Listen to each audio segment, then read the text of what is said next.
All right, happy Sabbath, everybody. Today is the last Sabbath of 2022. It's December 31, 2022. Can you believe that? Wow. The last day. Tomorrow is the first day of 2023. Yeah. We'll come upon a new year, you know. All right. But we're going to continue in our book of faith, Hebrews verses 11. And last time we were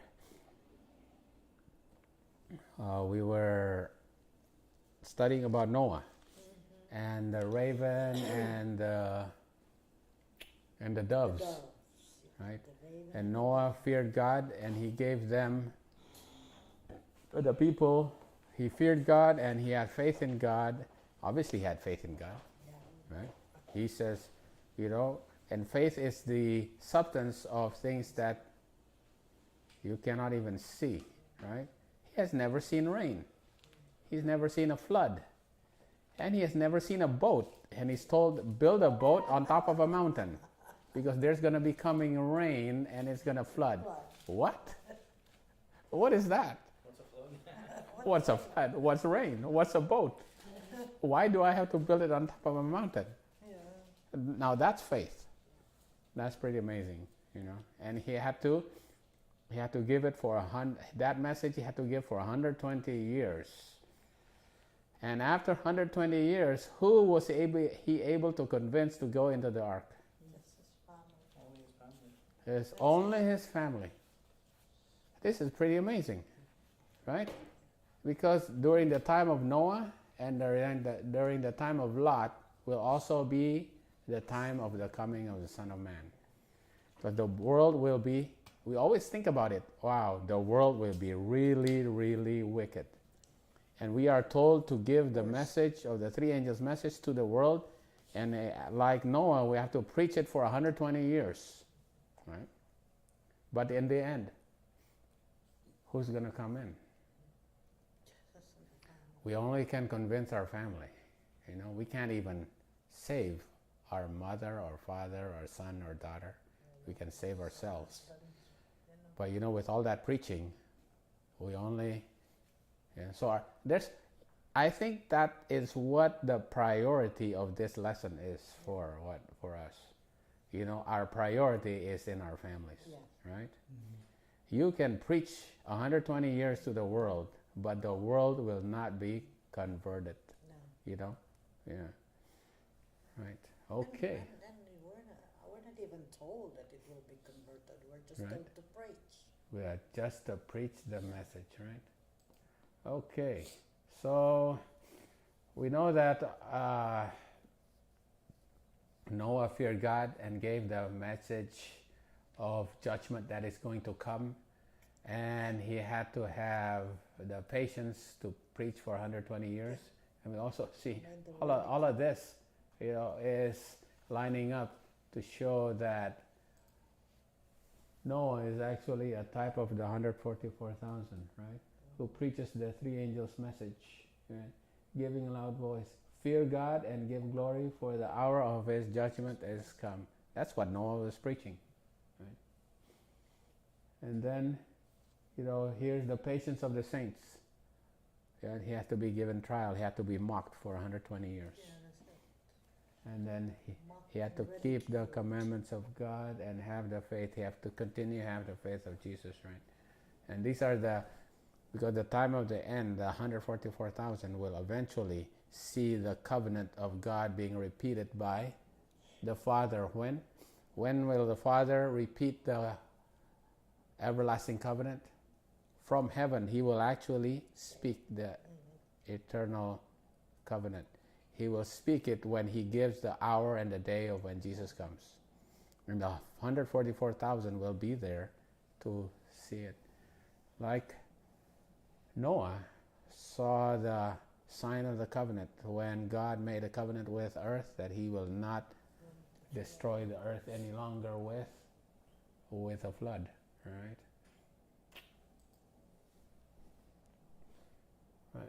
The work of judgment, which began in 1844, must continue until the cases of all are decided, both for the living and dead. Hence it will extend to the close of human probation, that man may be prepared to stand in the judgment. The message commands them to fear God and give glory to Him, and worship Him that made heaven and earth and the sea and the fountains of waters. The result of an acceptance of these messages is given in the Word. Here are they that keep the commandments of God and the faith of Jesus. In order to be prepared for the judgment, it is necessary that men should keep the law of God. That law will be the standard of character in the judgment. The Apostle Paul declares, as many as have sinned in the law shall be judged by the law. In the day when God shall judge the secrets of men by Jesus Christ. And he says that the doers of the law shall be justified. Faith is essential in order to the keeping of the law of God. Faith without works is dead. You have to, faith has to run together with works, the works of love, which is the keeping of the law of God. For without faith it is impossible to please Him. And whatsoever is not of faith is sin.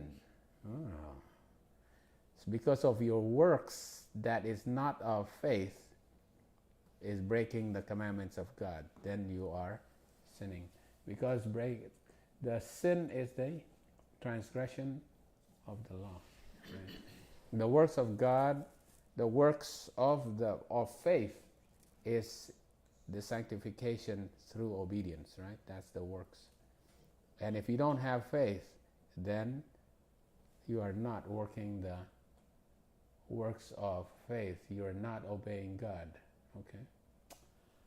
All right. Well, there's a lot of things that you can go from there, but we're going to continue and what it means to have faith, to fear God and have faith in Jesus. By the first angel, men are called upon to fear God and give glory to Him, and to worship Him as the creator of the heavens and the earth. In order to do this, they must obey His law. Says the wise man, fear God and keep His commandments, for this is the whole duty of man. This is the first commandment, right? That's basically it, which encompasses the first four of the 10 Commandments, right? Without obedience to His commandments, no worship can be pleasing to God. This is the love of God, that we keep His commandments, right? He that turneth away his ear from hearing the law, even his prayer shall be an abomination, right? So love, right? Didn't we just read about love and faith, right? And faith has to be manifested in love, right? And love is this is the love of God, that we keep His commandments. The duty to worship God is based upon the fact that He is the Creator, and that to Him all other things owe their existence. And wherever in the Bible His claim to reverence and worship above the gods of the heathen is presented, there is cited the evidence of His creative power. All the gods of the nations are idols, but the Lord made the heavens. To whom then will we liken me, or shall I be equal? Says the Holy One. Lift up your eyes on high, and behold who hath created these things. Thus says the Lord that created the heavens, God Himself that formed the earth and made it. I am the Lord, and there is none else. So you have to fear God and give Him glory. And you have to proclaim that the judgment hour of God is at hand. And then you have to keep the commandments and then when you keep the commandments of God, you are going to be persecuted, right? And that is to try your faith, that you will show that you have the patience of the saints, those who keep the commandments of God and have the faith of Jesus, all right? So this is how we transition to Abraham. Genesis 22, verse 12. And he said, lay not thine hand upon the lad, neither do thou anything unto him. For now I know that thou fearest God, you fear God, right? Abraham feared God, seeing that thou hast not withheld thy son, thine only son, from me. He feared God, he had faith in God, right? And how did he show his faith? Well, even from the beginning, he had to show his faith, right? Now this is where we go back to Hebrews 11, right? Verse 8 to 10.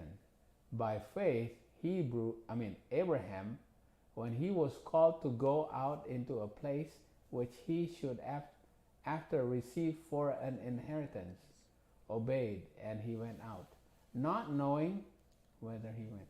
So when he was called, where was he when he was first called?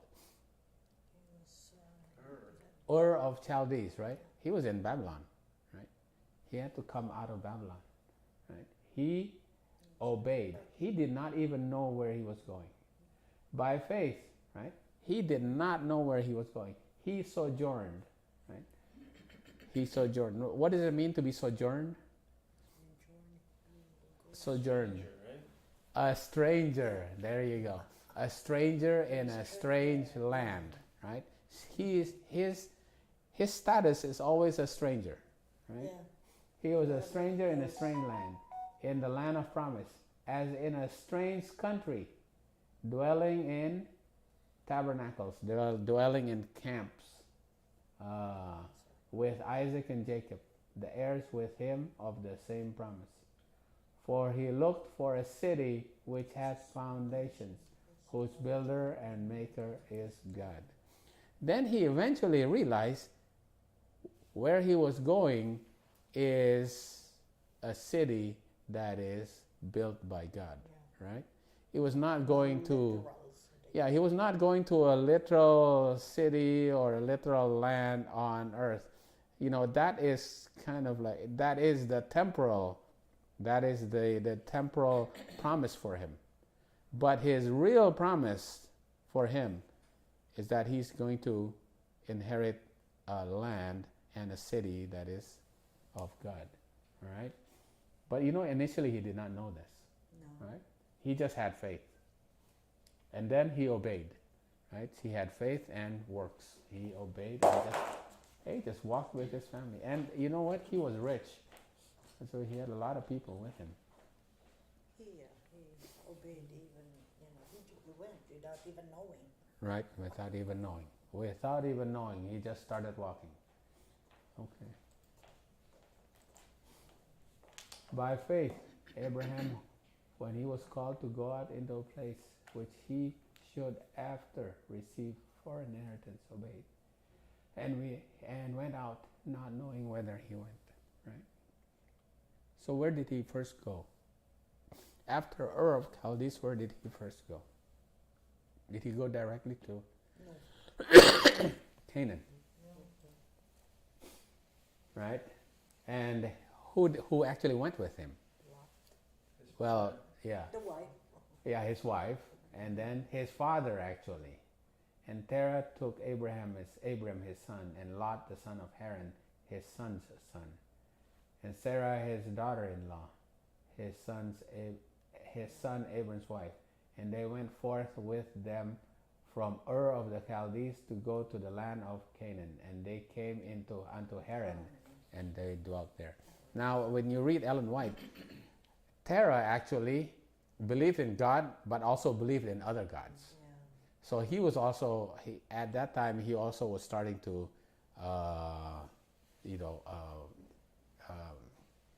apostatize, right? Although he said he believed in God, but he also believed in other gods. It was only Abram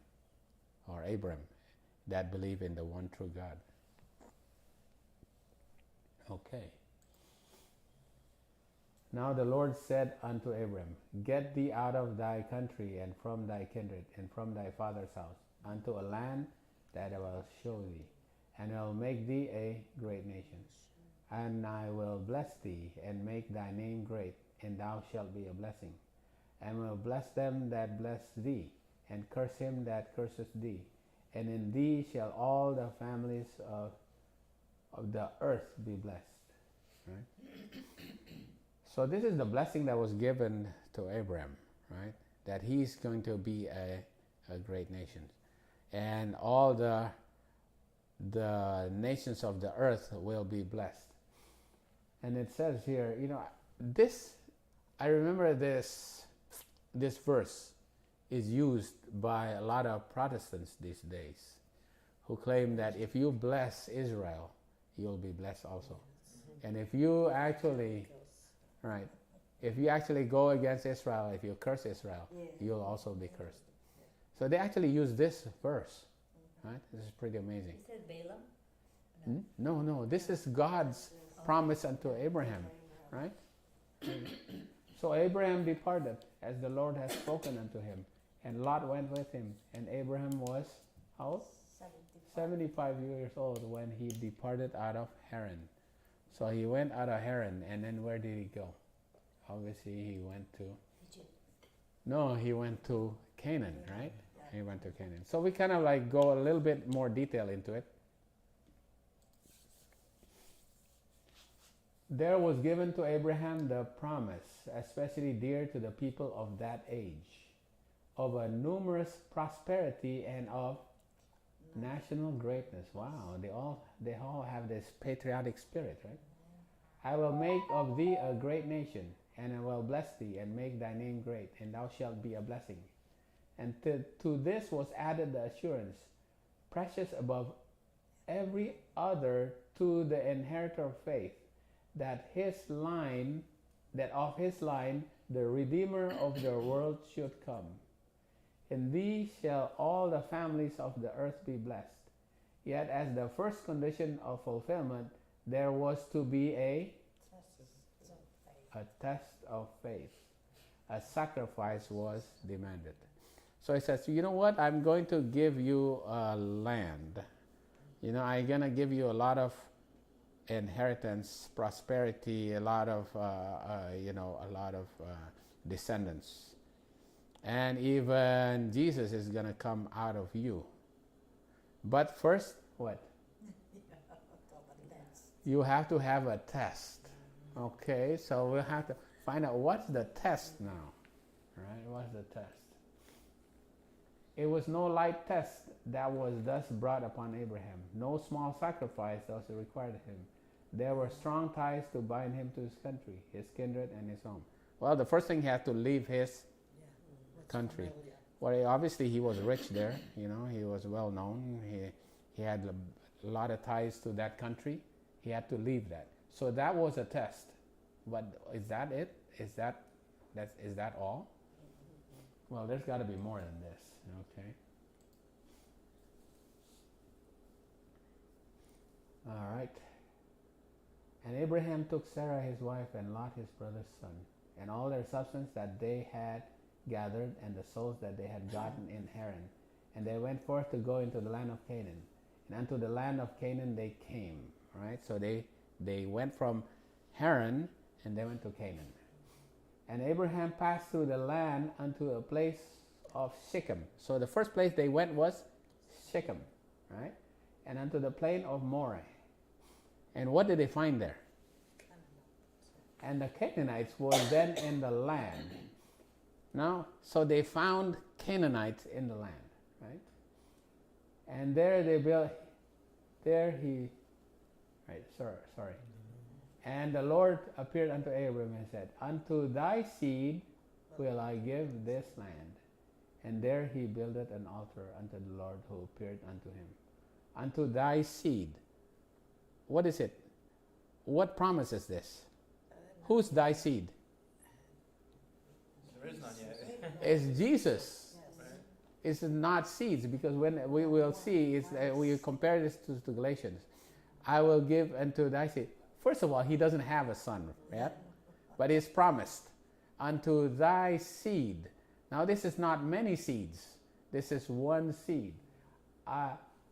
Will I give this land? This land will be given to thy seed. And this seed is actually Jesus, right? We'll keep on going. And then he built an altar unto the Lord and appeared unto him.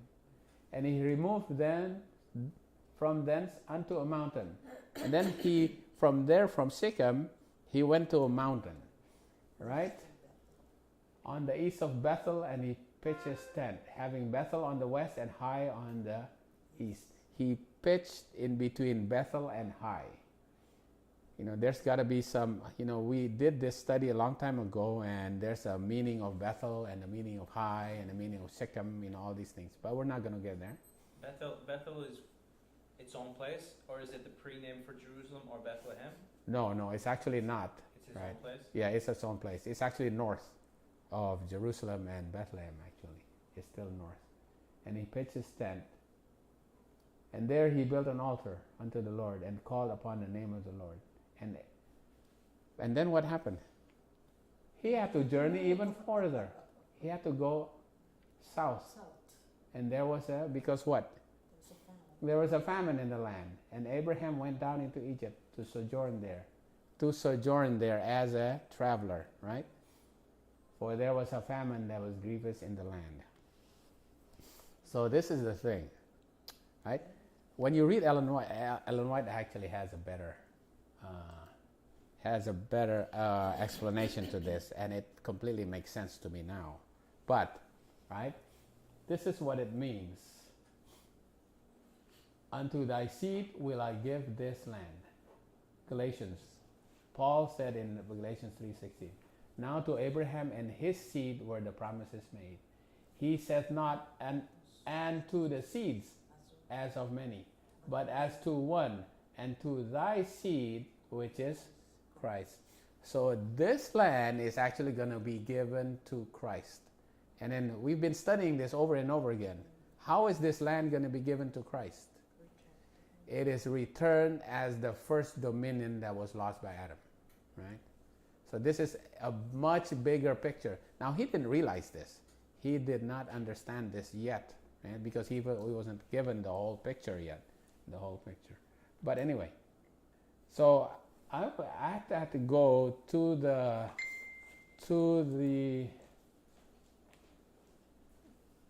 map. So when you, well, here you go. Babylon is actually on this side right here, right? Babylon is here. But you can't go from Babylon directly to Palestine through the desert. You can't. You just die there. You have to go through the north, right? You have to follow the Euphrates River, right? You have to go through the north, and then you get to Haran up here in Syria, and then you start coming down. That's why Babylon, which is actually east, is always called the land of the north, because when they invade, they always invade from the north. Although actually they're actually the east. Yeah, they actually invade always from the north because they have to come down by the rivers of the water, right? They can't go to the desert, right? So he had to come down. So Haran is up here. Down he had to come down, and he went to Shechem, right? He went to Shechem, and then he found. What did he find in Shechem? Canaanites. Yeah. Right. All right. And then he says, okay, well, he built an altar, and he was given the promise that Jesus is going to be given this land. And then he went to Bethel, which is near Ai. Right there, Bethel and Ai. Now, where's Jerusalem? Jerusalem is here, Yeah. Jebus. This is Jebus down here, and this is Bethlehem down here. So this is where he was, right?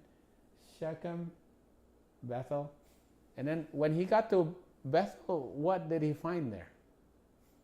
There's a famine. Yeah. So he had to keep going, and then he had to keep going, right? He had to keep going down south until he got to Egypt. Yeah. All right. Let's see what Ellen White says. Right? It was a fair and goodly country that the patriarch had entered, a land of brooks of water, of fountains and depths that spring out of valleys and hills, a land of wheat and barley and vines and fig tree and pomegranates, a land of olive oil and honey. But to the worship of Jehovah, a heavy shadow rested upon the wooded hill and fruitful plain. The Canaanite was then in the land. Abraham had reached the goal of his hopes. He said, okay, I'm going to go to the promised land. And what did he find there? Okay, right? The Canaanite was then in the land. Abraham had reached the goal of his hopes to find a country occupied by an alien race, and overspread with idolatry. In the groves were set up the altars of false gods, and human sacrifice were offered upon the neighboring heights. Wait a minute. This is the land that's promised to me? It's full of Baal worshippers and child sacrifice to Molech. What? He had to be tested. Is this the land? This is the land. And God is going to reclaim this inheritance for you because it's taken over by Satan's, the followers of Satan now, right? God is going to take over this land. And it's going to be given back as the first inheritance, right? Back to Jesus. Right? While he clung to divine promise, it was not without distressful foreboding that he pitched his tent, right? Then the Lord appeared unto Abraham and said, unto thy seed will I give this land. I'm going to give this seed. Even though it's taken over by these heathens, right? This Satan is now has the dominion over this land, but Jesus will take it back, right? Right. Okay. His faith was strengthened by this assurance that the divine presence was with him and that he was not left to the mercy of the wicked. And there he builded an altar unto the Lord who appeared unto him. Still a wayfarer, he soon removed to a spot near Bethel and erected an altar and called upon the name of the Lord. And so what happened when he went to Bethel? It was a nice place also. There was a famine, right? So he went to Canaan, the promised land, and all he found was idolaters. And when he got there, there was a famine. Wow, does this sound like a nice place to come to? See, this is how his faith was tested, right? He had to come and God says, I'm going to give you a land, but his faith has to be tested, right? To escape the famine, he went down to Egypt. He did not forsake Canaan, or in his extremity turn back to the Chaldean land from which he came, where there was no scarcity of bread, but he sought a temporary refuge as near as possible to the land of promise, intending shortly to return where God had placed him. And you know what happened to him in Egypt, right? Remember what happened to him in Egypt? Pharaoh likes Sarah. Yeah, the Pharaoh wanted Sarah as his wife. So he had to make a lie, right? Well, it's a white lie, but still a lie, that Sarah was his sister, right? But then the fear of God was planted in the Egyptians, and the Egyptians gave them a lot of substance, a lot of wealth, and then they came out of Egypt with in a great substance, right? So because of a famine, they had to go to Egypt, and they were tried in Egypt, right? Abraham and Sarah was tried in Egypt, but then the fear of God was planted in the Egyptians, and they came out of this. Wow, does that sound familiar? Sounds very familiar, actually. The Lord in his providence had brought this trial upon Abraham to teach him lessons of submission, patience, and faith. Lessons that were to be placed on record for the benefit of all who should afterward be called to endure affliction. So if you want to go to a promised land, what do you have to endure? You have to be afflicted first, right? We want to go to heaven, we have to be afflicted first, right? Abraham, he had to be afflicted. The Israelites, they want to go to Canaan, they have to be afflicted also. God leads his children by a way that they know not, but he does not forget or cast off those who put their trust in him. God permits trials to assail his people, that by their constancy and obedience they themselves may be spiritually enriched, and that their example may be a source of strength to others. I know the thoughts that I think toward you, said the Lord, thoughts of peace and not of evil. The very trials that tax our faith most severely and make it seem that God has forsaken us are to lead us closer to Christ, that we may lay all our burdens at His feet and experience the peace which He will give us in exchange, right? So He was tried. All right. Okay. Let's see.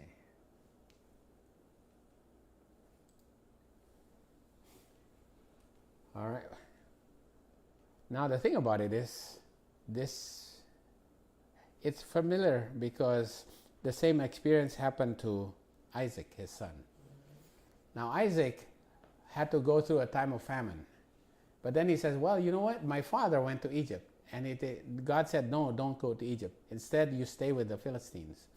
And the Philistines liked his wife, Rebekah, because Rebekah was very pretty. You read that in Genesis 26. And they wanted Rebekah. And he had to lie and say that Rebekah was his sister. The story is so similar. Right? It's the same. But eventually, the king of the Philistines, Abimelech, says, wait a minute, you know what? Rebekah is not your sister. Rebekah is actually your wife. Why are you lying to us? You know, all this. Right? So, then Abimelech became his friend, actually. And the fear of God was upon Abimelech. And Abimelech actually allowed Isaac to dig wells. And one of the wells that he dug was the wells of Beersheba, and the wells of the seven oaths. Anyway, the story is so similar, right? And the reason being is also similar to the story of the people of Israel, right? Because then Jacob also, right? So Abraham had to go through a time of famine. Isaac had to go through a time of famine. Even Jacob had to go through a time of famine. And his sons had to go to Egypt, right? Anyway, where they were entreated for how many years? 400 years. Yeah.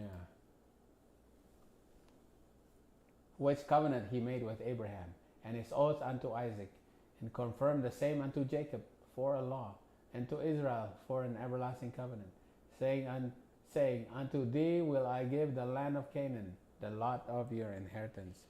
Yeah? To them it was given that they will inherit Canaan. Right? But to possess Canaan, they had to go through trials. Not for thy righteousness or for the uprightness of thine heart dost thou go to possess their land, right? Because when they went into the land, it was filled with what? Canaanites, who was idolaters, right?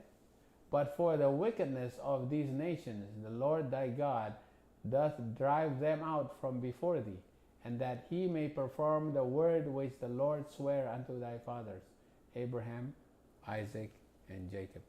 So what did they have to do? They had to subdue kingdoms. All right.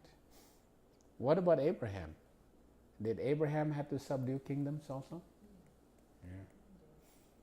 The story, we see a pattern, right? The same pattern, right? Through faith, subdue kingdoms, wrought righteousness, obtained promises, stop the mouth of lions. Right? Obviously, stop the mouth of lions is like David, also Samson, right? But through faith, these patriarchs had to subdue kingdoms, right?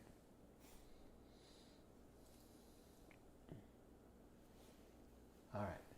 By faith, Abraham, when he was called to go out into a place which he should after receive for inheritance, obeyed, and he went out, and knowing whither he went. And Hebrews 5 verse 9. Just like Jesus. Jesus has to also he had to also obey. And being made perfect, he became the author of eternal salvation unto all of them that obey him. So the eternal salvation is given to those who obey. But that obedience comes from who? From Jesus, right? Abraham had to believe. He had to believe and he had to obey. All right. Abraham's questioning obedience is one of the most striking evidence of faith to be found in all the Bible.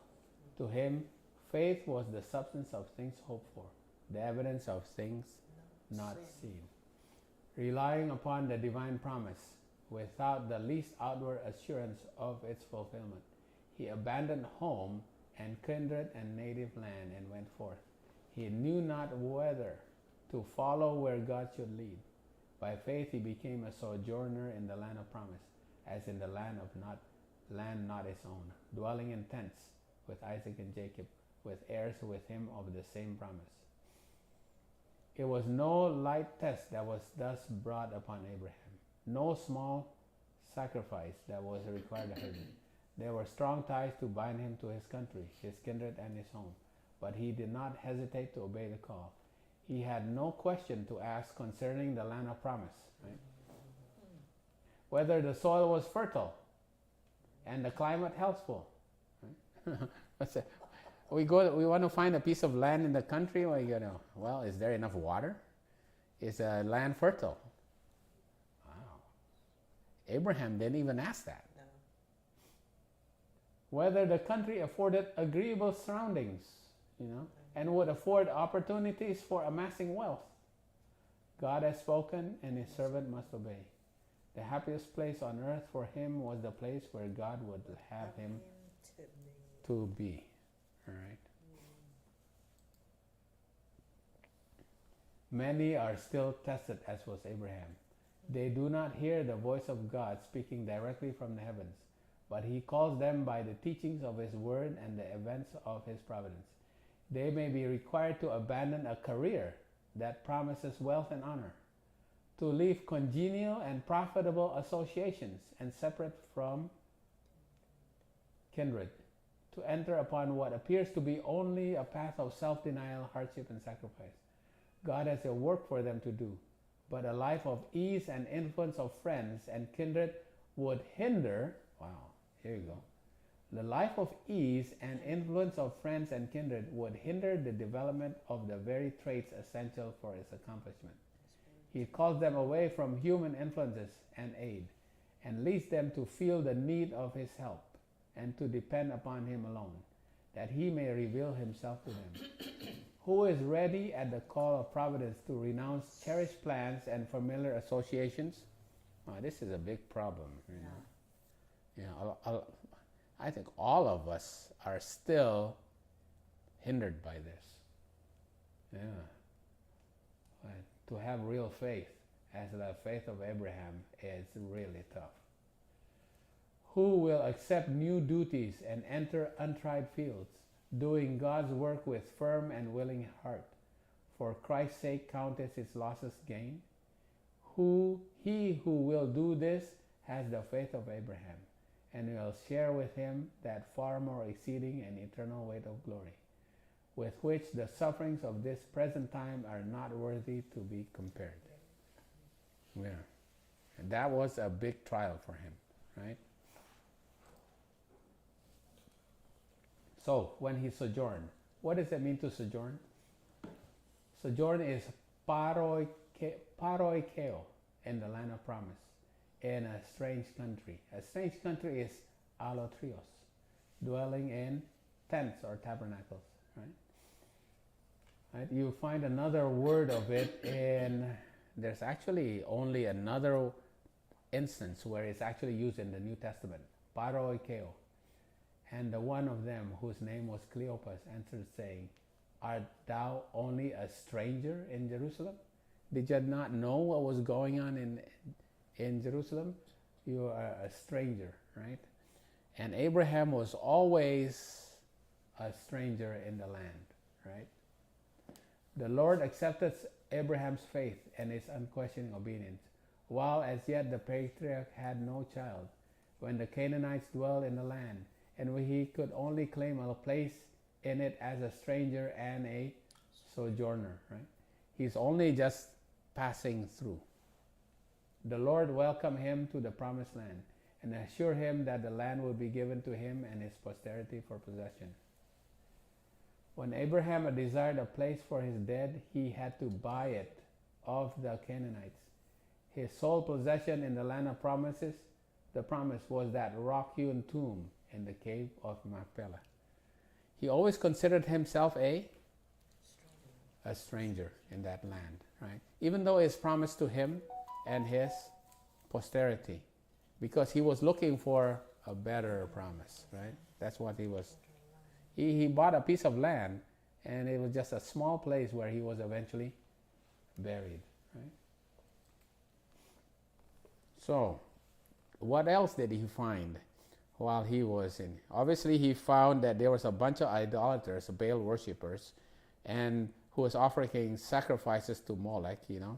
It was overrun by people who were the followers of Satan, all right, idolaters. Right? And that land had to be promised that Jesus is going to take back that land. And then when he went down to Bethel, he found that it had, in that time there was a famine. So he had to go down to Egypt and he had to be tested there, right? And then when he came back, he had to divide up the land between him and Lot, right? Remember. But at that time, what was also happening in that land? Chedorlaomer, king of Elam, had invaded Canaan 14 years before. So, what? There is a lot of wars going in that land, right? And made it tributary to him. Several of the princes now revolted, and the Elamite king with 4 allies again marched into the country to reduce them to submission. 5 kings of Canaan joined their forces and met the invaders in the Vale of Siddim, and only to be completely overthrown. Right? We know the story. What happened? They kidnapped Lot. And so what did Abraham have to do? He go out and defeated them to rescue Lot. Right? So this is the land that's promised to him. A bunch of idolaters with a lot of nations at war against each other, with areas where there's famine. Right? Obviously, he says, wait a minute, you know, he had to have the faith of God that this is the land is going to be for him. But he knew there had to be something better, right? He knew that had to be something better. So, he said, wait a minute, you know what? This land is for my posterity. I don't even have a son. So, you know what? Give me a sign, right? That this land is actually for me and my posterity. In a vision of the night, the divine voice was again heard. Fear not, Abraham, were the words of the Prince of Princes. I am thy shield and thy exceeding great reward. But his mind was so oppressed by foreboding that he could not now grasp the promise with unquestioning confidence as heretofore. You know, he saw all these things and wait a minute, you know, is this really it? You know, it seems that this land is not that good. He prayed for some tangible evidence that it would be fulfilled. And how was the covenant promised to be realized while the gift of son was withheld? What wilt thou give me, he said, seeing I go childless? And lo, one born in my house is mine heir. He proposed to make his trusty servant Eliezer his son by adoption, and the inheritor of his possessions. But he was assured that a child of his own was to be the heir. Then he was led outside the tent to look upon to the unnumbered stars glittering in the heavens, and he did so. The words were spoken, so shall thy seed be. Abraham believed God, and it was counted unto him for righteousness. Right? And then how was it proven? Through a covenant. God had to show him the covenant that is going to be made from him, and that this covenant is full of symbolisms, right? So full of symbolisms, right? He had to take a heifer, a goat, and a ram, and he had to cut them in half, and he had to take a turtle dove and a pigeon and separate them. And what happened after he separated them? an abominable bird came and wanted to take away this. Right? And he had to chase the bird away. Right? The fowls that came wanted to nullify the covenant, but had to be driven away. And what's the symbol of this? This is the symbol that is the sacrifice that has to be cut in two in the middle. And who's that? What does it symbolize? This is the symbol of Jesus, which is the sacrifice, cut in the middle of the last week of the 70th week prophecy. What did he do? He had to die to defeat Satan, right? Satan was that abominable bird. He died to defeat Satan, who has taken away the first dominion of Eden. But to do this, he had to be tempted. What? Jesus had to be tempted like us. He had to go into the wilderness also, right? He had to go into the wilderness and be tempted, right? And he had to overcome temptation. He had to die as a human, right? And then be resurrected. And then, because of this, now he can defeat Satan, that abominable and hateful bird, to satisfy the demands of the law, right? And to take back the dominion of Eden and return it to Adam and the posterity of Adam. That's what the symbols is right in there, right? But he didn't understand it yet. And when the sun was going down, a deep sleep fell upon Abram. And lo, an aura of great darkness fell upon him. And he said unto Abraham, know for a surety that thy seed shall be a stranger in the land that is not theirs, and shall serve them. And they shall afflict them 400 years, right? 400 years. And also that nation whom thou shalt serve will I judge, and afterward they shall come out with great substance. Just like you have come out of Egypt with a great substance. And the fear of God is planted in the Egyptians. So will the same thing happen to your posterity. And they shall go to thy fathers in peace, and thou shalt be buried in a good place.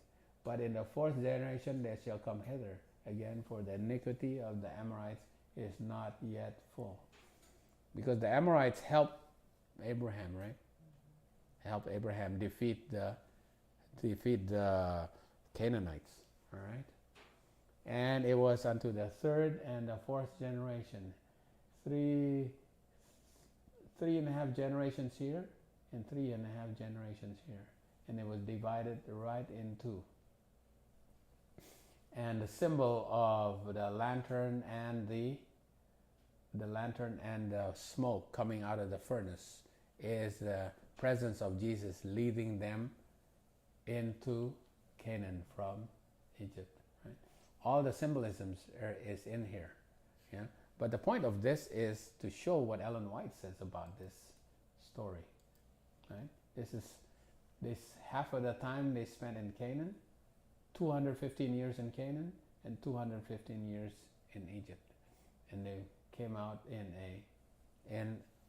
with a great substance. All right, 3.5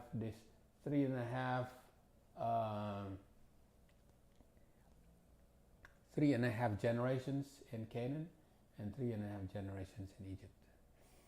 All right.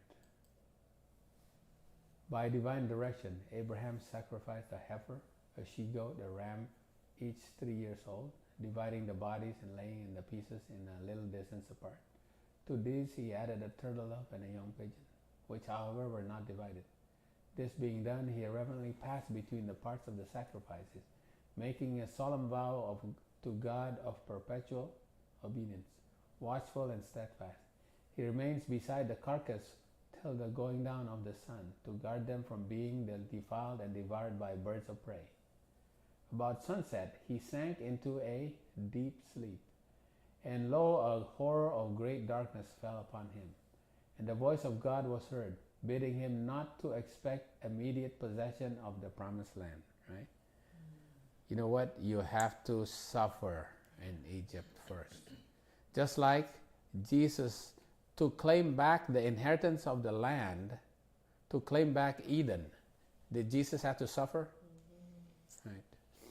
Jesus had to suffer, all right, to reclaim the inheritance of Eden, the first dominion, right? Is Satan just going to give it up easily? There's no way, right?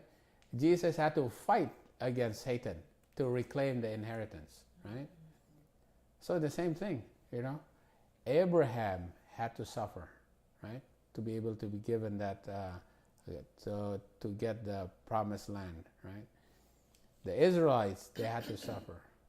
For us, we also have to suffer, right? The Israelites had to go through the 10 plagues. We have to go through the last 7 plagues, right? Similar, right? Okay. And the voice of God was heard, bidding him not to expect immediate possession of the promised land, and pointing forward to the sufferings of his posterity before their establishment in Canaan. They had to suffer first before they can get to Canaan. The plan of redemption was here open to him in the death of Christ, the great sacrifice, and his coming glory. Abraham saw also the earth restored to its Eden beauty, to be given him for an everlasting possession as the final and complete fulfillment of the promise. So this is where he eventually realized, but he had to go through all these things. He had to see, the literal Canaan is not that, even though it's a nice piece of land, it's only a type of a better land that is going to be given to him, right? Yeah. Because what was he looking for? He was looking for a land that as a city, those foundations was built by God. It is actually New Eden, right? That is his final goal. That's why all the time, even when he was in Canaan, he didn't consider that place his own. Strange. Right? He only bought a piece of land so he can be buried there. But he always dwelled in tents, right? Because he considers him a pilgrim and a sojourner in that land, right? Can I ask a question on that? To be given him for an everlasting possession, that's one person, right? In essence, he saw the vision, it was promised to him. And in my mind is, when the earth is restored and the 2 Adams meet, does the first Adam get dominion back? Mm-hmm. Not according to that. Well, the thing about it is, it's actually, I guess you can read, I think, Spirit of Prophecy. I think, but anyway, the dominion is taken back and is given to Adam. But then Adam then gives it to his posterity, right? And his posterity obviously is Abraham.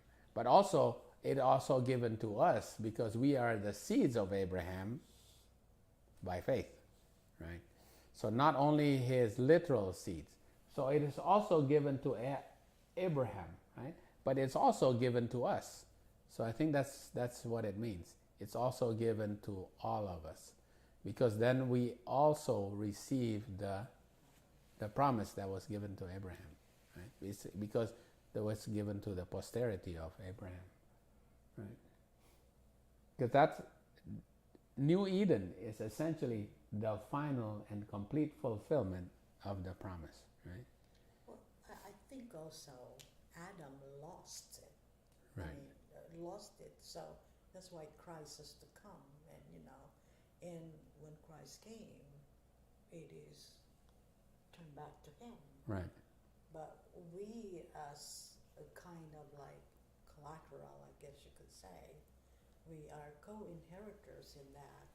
But Adam really doesn't get it back like he did it in the first place, Right. because he lost that. Right, and then the greatest will be the least among you. Yeah. Aside from Jesus, Adam was the greatest human created, made, I guess. Mm-hmm. Yeah.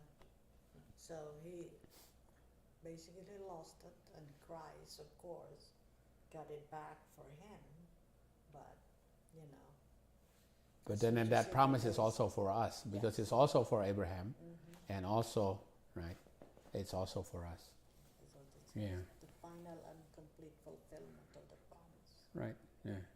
So this is, when we read, we used to read it, and we always think of, how beautiful the land of Canaan was. It wasn't that beautiful actually, No, right? Yeah. no. Because there's a lot of problems with that place, and they have to defeat all these idolaters. They have all these warring countries. There is famine and this and that in that land, So it's considered a temporal place, kind of like a, this is just a shadow of what the real promise is going to be. And I think that's the main thing that I actually got from this study, is that's how we have to treat this world for us, these things that, all of us have to treat ourselves, consider ourselves sojourners and pilgrims of this earth, because we are looking for the final and complete promise of the eternal covenant. Right? Okay. There's an interesting similarity between Abraham's experience in Egypt and that of his posterity centuries later. Both went down into Egypt on account of a famine, and they both sojourned there. Through the manifestation of divine judgments in their behalf, the fear of them fell upon the Egyptians, and enriched by the gifts of the heathen, they went out with great substance. Right? For he looked for a city which hath foundations, whose builder and maker is God. When he first came out of Ur of Chaldees, he did not know even what he was going to. He did not know where he was going to, and what was God was just going to lead him somewhere. But eventually when he got there, and then he realized that the final promise is actually a city which has foundations, whose builder and maker is God.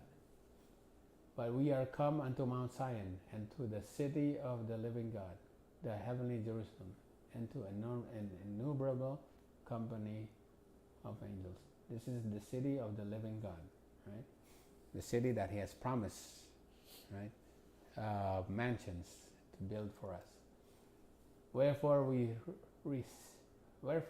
we receiving a kingdom which cannot be moved, let us have grace, whereby we may serve God acceptably with reverence and godly fear. Right? Yeah. This kingdom cannot be removed, because everything else can be moved. Right? For here have we no contending city, but we seek one to come. All right, let's see. I think I have. Okay. All right. So this is our last slide. By the word of God had not failed, neither did it meet its final accomplishment in the occupation of Canaan by the Jewish people.